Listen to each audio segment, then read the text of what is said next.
I'm going to dismiss all the students, U-turn, and our kids. And good morning. How many of you enjoyed just seeing how beautiful it was going to be today when you got up? Wasn't that gorgeous? It is. Anybody know what today is? Palm Sunday. It's Sunday. Very good. You could throw in the word Palm Sunday in there. First day of the, what's it called? Holy Week. The Holy Week, right? Have you ever asked yourself the question, why do they call it the Holy Week? Isn't every week supposed to be holy? Is there something unique about this week? And it's kind of an interesting thing if you're kind of maybe new to following Christ or you're just kind of checking things out, trying to answer some of those questions. This is the week that we know the most about Jesus' life. Matter of fact, while you don't know an hour by hour, you kind of know the major events of every day of Jesus' life all the way through this week. The ups and downs of everything that goes on. And today, we are talking about Palm Sunday, also known as the triumphal entry of Jesus into Jerusalem. And if you know a little bit about the story, maybe it might have looked a little like this. If you're thinking, if you've seen a TV version of this and they've got like 20 or 30 people and they're trying to move them around so it looks like a crowd, that kind of misses it. Jerusalem was just a massive town to begin with in the ancient world for its day. And then it just went berserk with all the people coming to Passover. And this event actually takes place at the very beginning as people are coming up. So lots of people were coming. And all of a sudden, we have this event called the triumphal entry that we celebrate today as Palm Sunday. And here we're just going to read a little bit of that story just in case you haven't heard it before. And then we're going to kind of maybe break this down a little bit with our sermon today. Matthew chapter 21, verse 1 through 9. You can find it in all the Gospels, Matthew, Mark, and Luke, John. But we're just going to read out of Matthew this morning.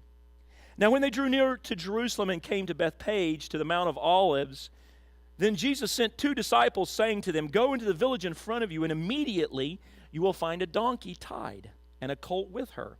Untie them and bring them to me. If anyone says anything to you, you shall say, 'The Lord needs them,' and he will send them at once." This took place to fulfill what was spoken by the prophet, saying, "Say to the daughters of Zion, Behold, your king is coming to you, humble and mounted on a donkey, on a colt, a foal of the beast of burden." The disciples went and did as Jesus had directed them. They brought the donkey and the colt and put on them their cloaks, and he sat on them. Most of the crowd spread their cloaks on the road, and others cut branches from the trees and spread them on the roads. That's where we get the idea of the palm branches, Palm Sunday. And the crowds that went before him and followed him were shouting, "Hosanna to the Son of David! Blessed is he who comes in the name of the Lord! Hosanna in the highest!" And when he entered Jerusalem, the whole city was stirred up, saying, "Who is this?" And the crowd said, "This is the prophet Jesus from Nazareth of Galilee." And that's where we get this story from and this celebration for today. In the life of Jesus, this is as close as it gets to a victory parade.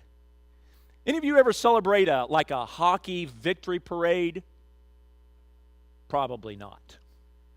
At least not in your near hometown. But you've seen them on TV where the city's just going berserk, right? Because you've won. And the town comes out and there's confetti and there's celebration. And there are people in the crowd.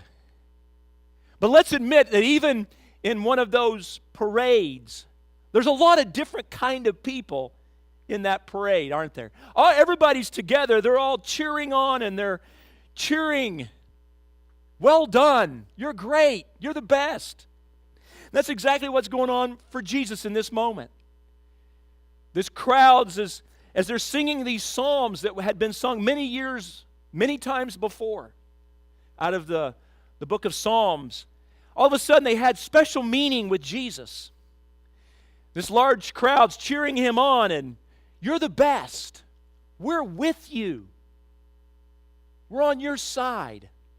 Can't wait to see what you do in the next few days." No doubt in that crowd, much like the crowd that might cheer for any sporting event, there's a different level of commitment in that crowd.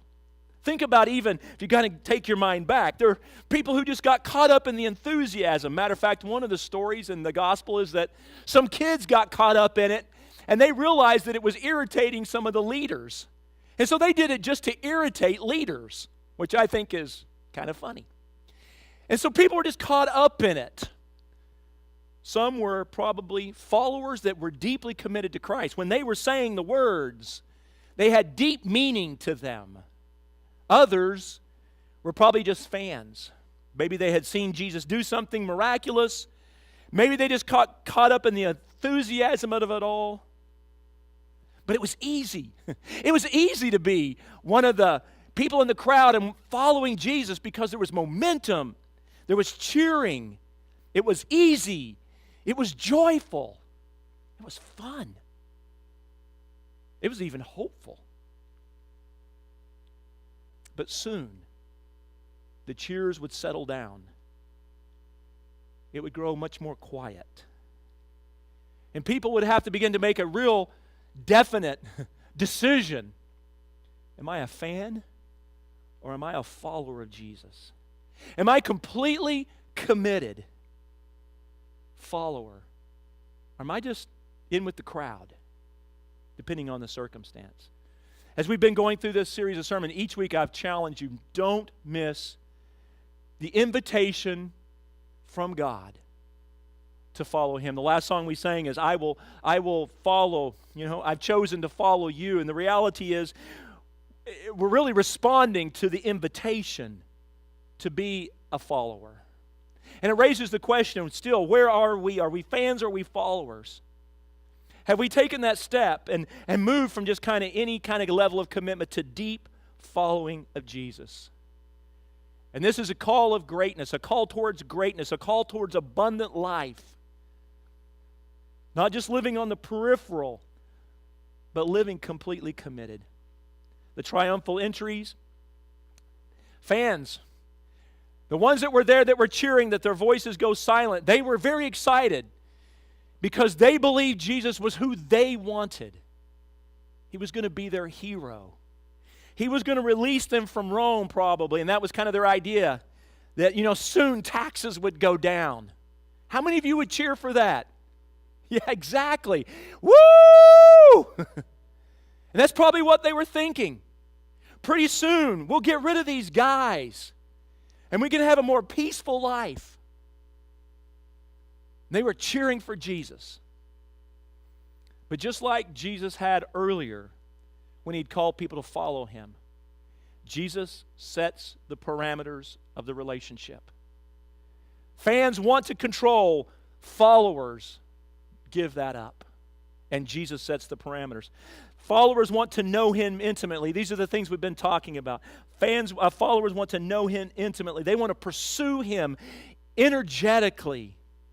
They want to do that daily. They want to learn to do that consistently in every area of life, through all seasons of life, consistently every day of life. You think, man, Pastor Dan, that's way up here. I know. That's why God's calling us to greatness. It's way up there. And ultimately, followers are willing to confess publicly that they are aligning themselves with the kingdom of Christ. I want you to think that through again. We talked about it last week. Followers of Jesus, when the time is appropriate and when we need to, we are willing to stand up and confess publicly that we are aligning ourselves with Christ and that we want His kingdom to rule and reign. Well, that takes us to where we are today. Once again, the verse that we've read many, many times. We're going to read it one more time this Sunday. Here we go. Luke chapter 9, verse 23 and 24. And you're thinking, man, he has really spent a lot of time on this. Yeah, I know. Are you there yet? He said to all, if anyone would come after me, here's where we were last week, let him deny himself. This is where we are this week. Take up his cross. If anyone would come after me, let him deny himself, take up his cross daily, and follow me. For whoever would save his life will lose it, but whoever loses his life for my sake will save it. Take up the cross. As soon as Jesus must have spoken these words, I want you to just kind of wrestle around with what that must have sounded like to the first disciples sitting around Jesus. They're gung-ho. Woo! I'm following you, man. This is going to be great. Cross? What? Did I hear you correctly? I want you to think of your image of cross. I'm going to go buy one. I'm going to put it on a silver chain. That'll be really pretty. I'm going to tell you right now, anybody in the first century, had you said that, they would have looked at you like, are you nuts? Like, what are you doing? It would have been like putting a swastika on your lapel in 1948. Yeah, just that'll look really nice. That'd carry well, wouldn't it? Walk around with that. And yet that's exactly what Jesus brings into the conversation when he says, take up your cross. And I spent about an hour, this is honest truth, spent about an hour trying to come up with something that would be a comparable in our world today to that language. And I could come up with nothing. There's nothing in our world that even remotely is like it. Take up your cross. Just to not be gory, but just to think through, and maybe to think through in some ways that you've never thought through about the cross. As many of you know, it was the method of death, but it was particularly the method of death for those that came against the state of Rome. If you brought about a sense of fear in the Roman leaders, there was this desire to go, okay, we're going to put that down. We're going to make sure that we stamp that out. And so they made a death penalty that first of all was public. See, I want you to think, when was the last time you saw a public execution in Canada? Yeah, never, right? It was public. The idea was to embarrass, to humiliate, and ultimately to create a level of fear so that no one else would even think about doing it. It would chase away others who might think, well, maybe it's worth it. Maybe it's worth taking a risk because the punishment's not too bad. No, it was the most heinous thing they could think of. It was designed as public torture, public shaming, and horrendous death, all wrapped up in one event. See, we normally think about the pain of the death. We've forgotten the shame of the cross. Rome used it often, and they used it with maximum impact. They used it against their enemies. They had other methods of capital punishment. Matter of fact, they sometimes used boiling oil. Yay, that sounds equally unpleasant. But the heinous part of crucifixion was really about the suffering, the longevity of the suffering, and the shame that went with it. The person who was crucified would be stripped naked, and they were intentionally mocked to bring the highest level of effect of humiliation.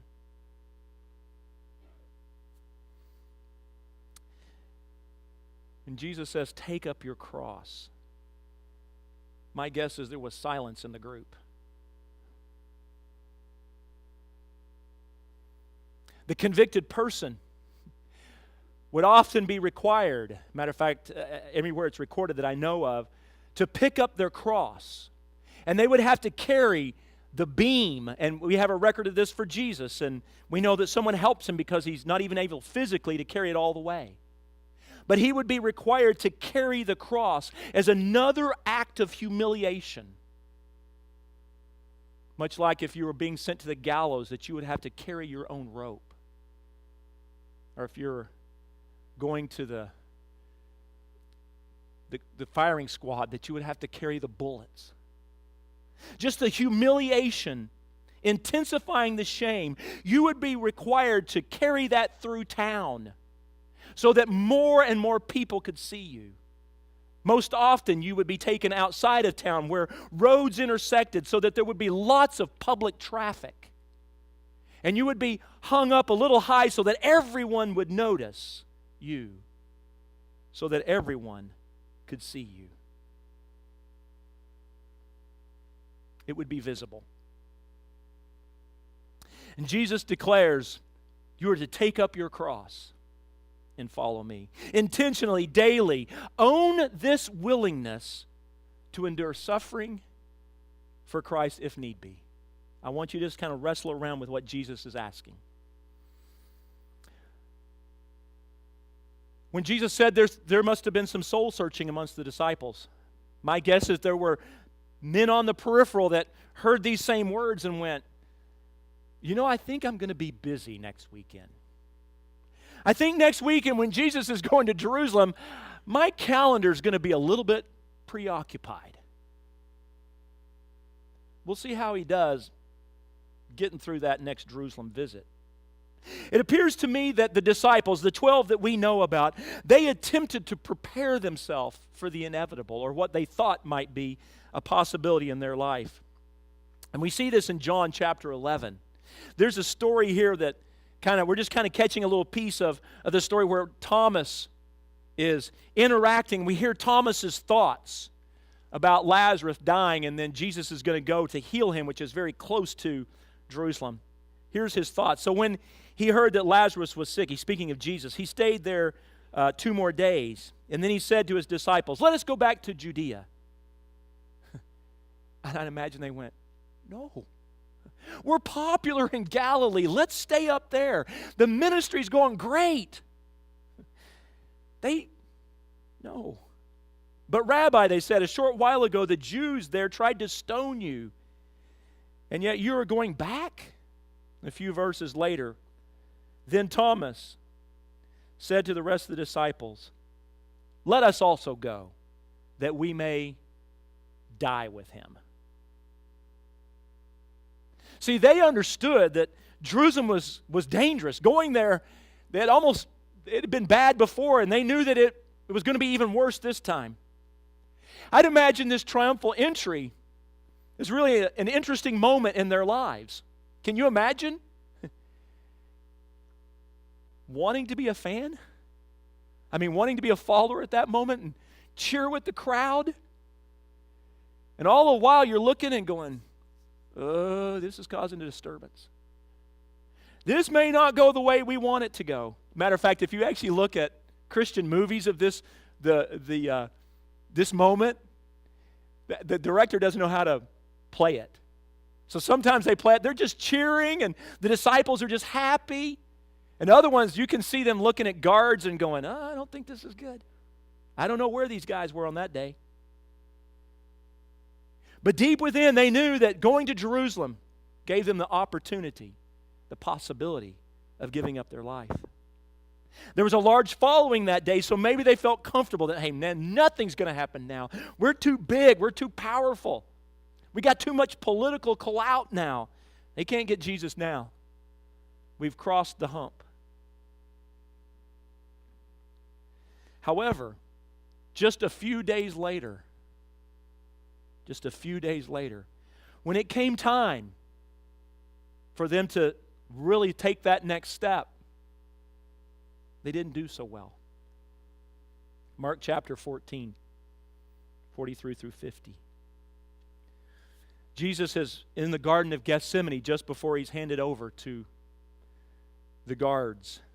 And immediately when he was still speaking, Judas came, one of the 12, and with him a crowd of swords and clubs from the chief priests and the scribes and the elders. Now the betrayer had given them a sign saying, the one I will kiss is the man. Seize him and lead him away under guard. And when he came, he went up to him at once and said, Rabbi, and he kissed him. And they laid his hands on him and seized him. But one of those who stood by drew his sword and struck the servant of the high priest. Anybody know who it was? Peter. Yeah, we've been following his story. We find that in the other gospel. Struck the servant of the high priest and cut off his ear.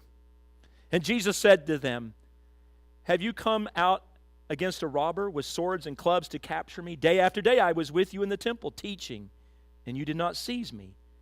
But let scriptures be fulfilled. And they all left him and fled. Speaking of the disciples at the end. It's an interesting moment if we kind of look at what's going on.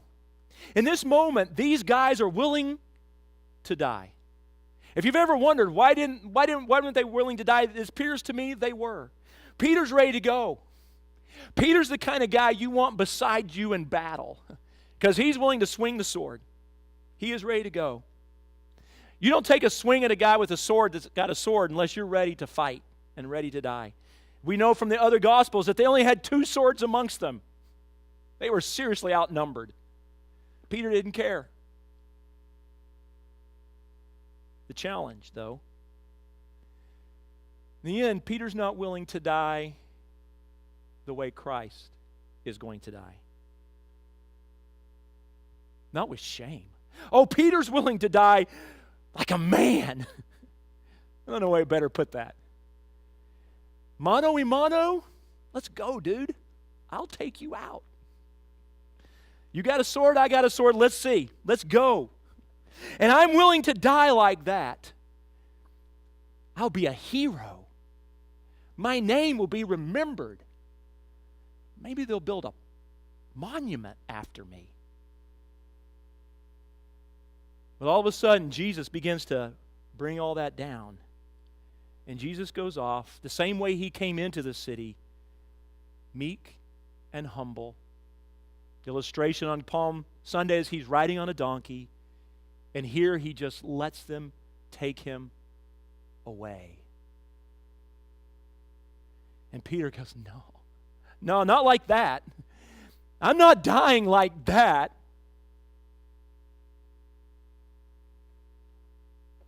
The reality, everyone is willing to die for something or someone. To be a follower of Jesus, though, is not just that I'm willing to die, but die the way he wants, the way he requires. Willing to give it all up.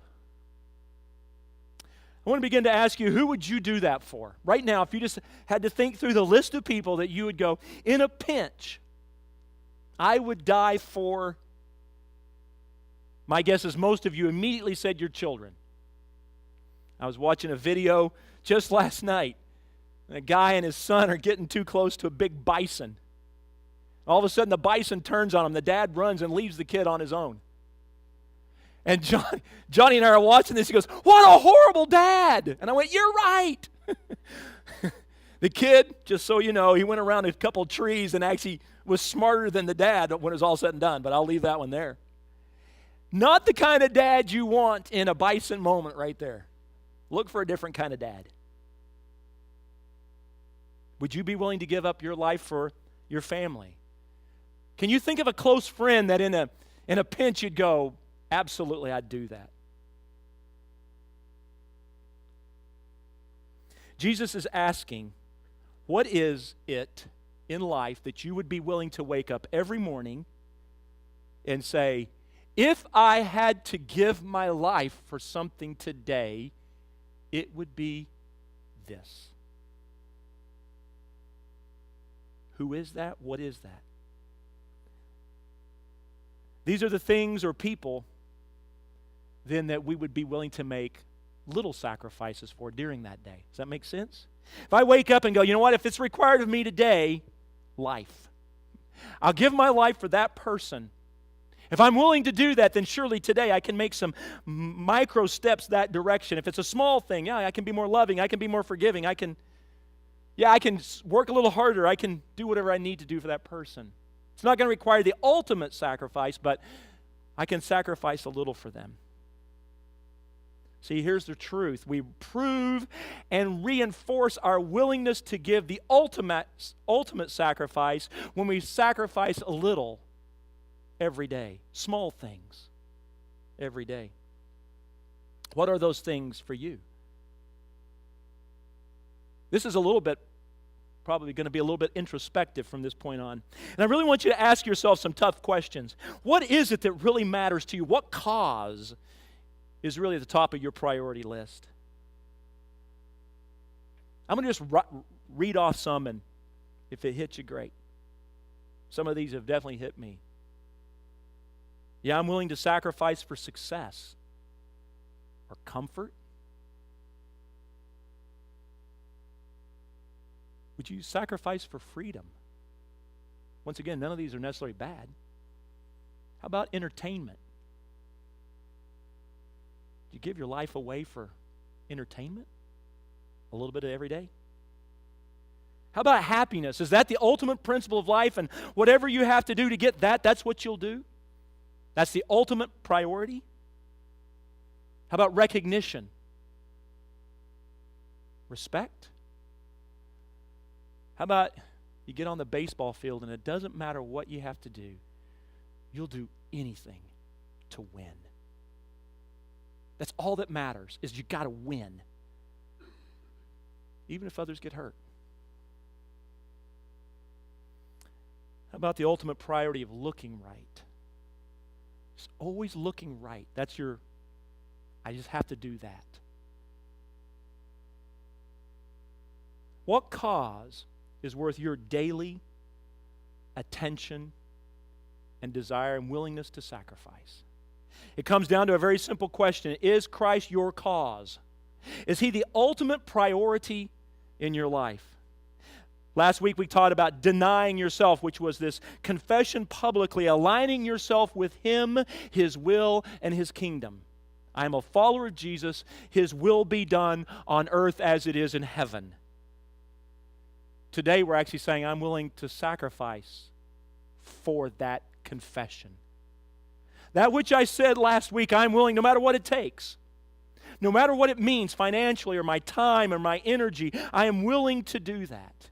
It is my top priority. Honestly, when you make that your top priority, all the other good priorities in life will fall in line. Your family, your friends, all of that's going to fall in line. More than just following when it's easy, when the crowds are cheering, when it's convenient. How about accepting the truth that Jesus is telling us in this passage, that there will be small sufferings, and ultimately there might even be the ultimate suffering required of His followers. Here's the truth. Every cause, no matter which one you want to follow, every cause has a price to pay. Even following your own cause has a price to pay. The question is only which cause is the best one to follow. Jesus took up a cross as we move towards the end of the week in this Holy Week. Jesus took up a cross. And He kind of lived out this passage that He had told them to take up your cross, follow me. In other words, I'm ahead of you in this journey. Follow right along. He took up this cross that we might have abundant life. Once again, a passage that we've read quite a few times over the last few weeks, but once again, I want to read it to you again. The thief comes to steal, kill, and destroy. I came that they may have life and have it abundantly. Great life. The reality is Jesus comes and suffers the things which we cannot endure. He paid a debt He did not owe. This comes from a hymn. He paid a debt He did not owe. I owe a debt I could not pay. That is what we find in Jesus on the cross of sin, but not just sin, listen carefully, the cross of shame. All the things that I talked about that was often done in crucifixion by the Romans was done to Jesus. If you've ever seen nice little pictures of Jesus with that loincloth to kind of hide His nakedness, that wasn't there. It was embarrassing. It was shameful. It must have been horrendous for Him, His family, His friends, and even His followers to be subjected to this level of humiliation. Simply put, He did that so we don't have to be humiliated. We don't have to have guilt and shame for us. He paid a debt that we could not pay because it was too high for us. The cross of sin and shame is His to bear, not ours to bear. He was crucified that we might be clothed in righteousness. He was made sin in order that we might be made right. However, listen carefully. That does not mean that we don't have a cross to take up, that we can bear. The one that we are able to carry, the one that suits us, the one that calls us to deny ourselves, take up our cross, and follow Him. Why? Because His cause is the right cause. It is a kingdom of life and love. It is the kingdom of abundant life, both now and forever. As I said, every cause has a cost, even my own cause. And unfortunately, many of us find out way too late in life and going, man, why did I do it like that? I've lost everything. And that's exactly what our main passage tells us over and over again. Those that try to save life on their own will lose it. Today we're going to receive communion. The worship team's going to be playing a song for us. It's going to help us in this. And I want to be really specific with communion today. If you're new with us and you've never been a part of communion before, it's pretty simple. This is for those that are ready to confess that thing that we talked about last week. Confess that Jesus is Lord. I don't have to have it all figured out. I'm just going to start that relationship with Jesus. I want to become a follower of Christ. Whatever that means, whatever that looks like, I want to do that. And in a few minutes, we're going to have that opportunity. But I also want you to think while you're coming today that you're also willing to take that next step and not just accept His gift of love and grace. That's beautiful. That's what He wants us to do. But also take that step of, okay, I'm going to follow Him in cross-bearing. God, your kingdom come. Your will be done on earth as it is in heaven. It is a recognition today that you need to deny yourself. You may struggle with it just like I do. It's not kind of a one-time thing. I go, oh, I got that all figured out. No. Every day, looking over and going, it's cross-bearing time again. Okay, God, not my will, your will be done today. So today as we participate in communion, I hope you will think about those things. In Luke chapter 22, we read the story of the communion night. This would have been Thursday evening of the Holy Week. Here's what it says in Luke chapter 22, verse 14. And when the hour came, he reclined at table. He was having dinner, and the apostles with him. And he said to them, I have earnestly desired to eat this Passover with you before I suffer.